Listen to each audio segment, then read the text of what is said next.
First off, I want to apologize for everything I will butcher. It's a lot of Japanese words that I will butcher, so I have to apologize for that. This is not to be rude to Japanese speakers or anyone who is Japanese. I'm so sorry. So please do keep that in mind. Now, let's continue.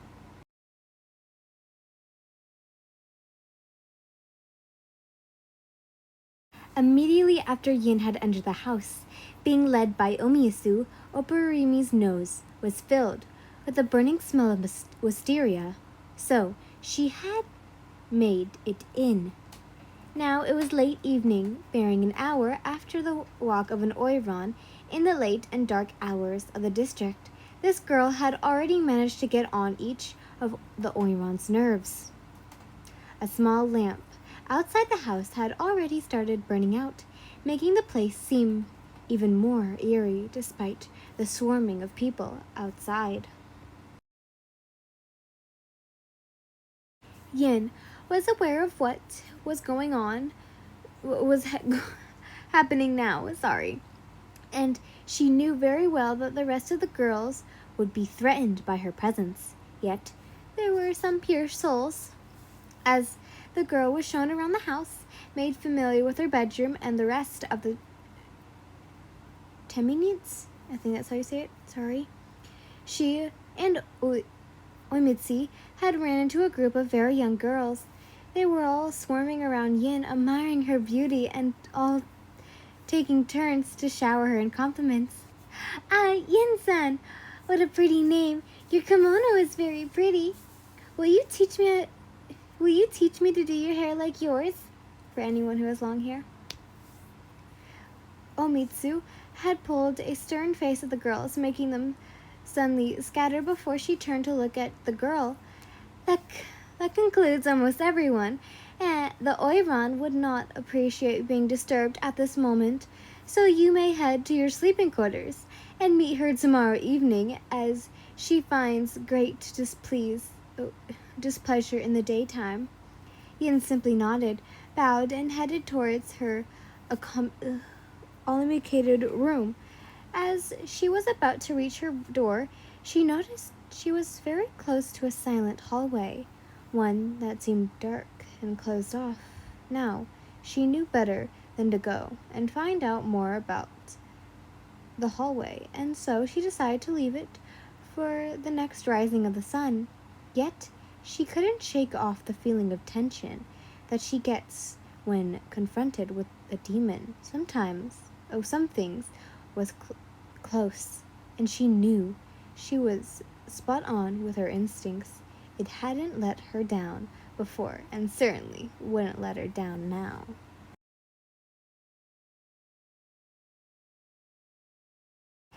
The very next day, many of the girls had crowded around Yin, oh my god, almost and criticizing criticizing each other's beauty techniques as they fought over who got to experiment what style of makeup, hair, jewelry, and more on the girl. Sorry if you were males. Sorry.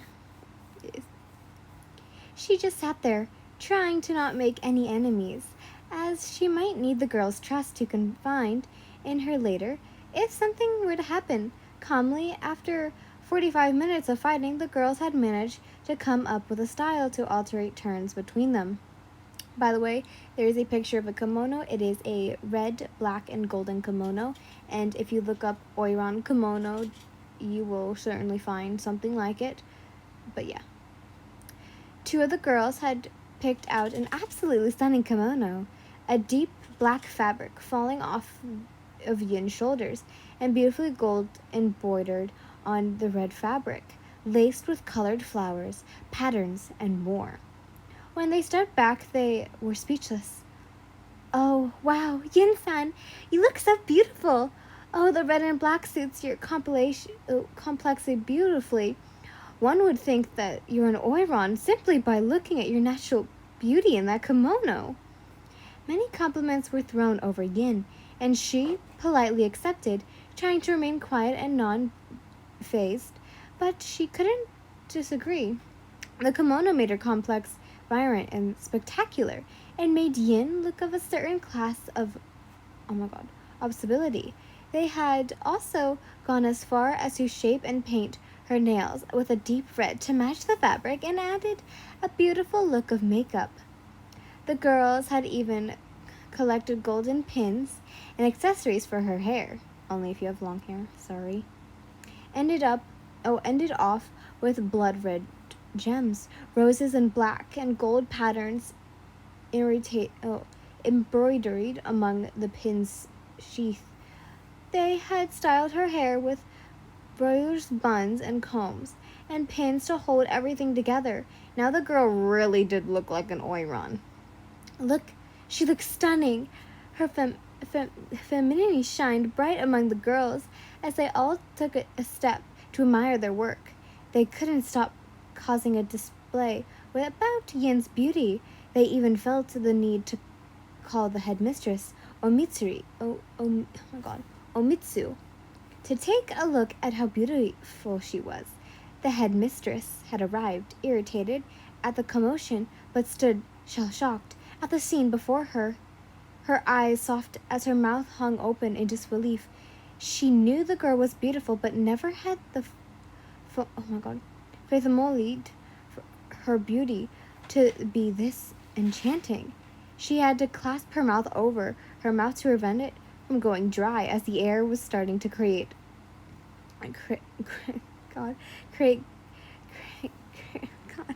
craters against her lips.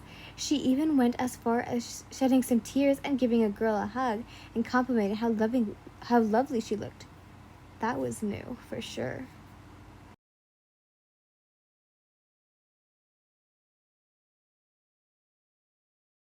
That same day, the sun had started to set, as the girls of the house had spent the entire day getting to know the new girl of the house. Except one, Obirimi. As the girls were sitting in their room in a circle, the younger girls had started to search for the older courtesans and slightly slid the screen door to Yin's room open. Poking their heads in ever so slightly, Yin smiled and invited them in, seeing their eager faces light up before dashing to find a resting spot for their heads on Yin's lap. Some girls lightly scalded them to prevent their hair from getting ruined, but Yin shook it off as the sun was setting, and the younger girls would be in bed soon. Their jeweled heads embedded themselves into the thick fabric of her kimono, making the husher look down and gently remove the gemmed pins from their shuffled and tidied but neatly putted together hair.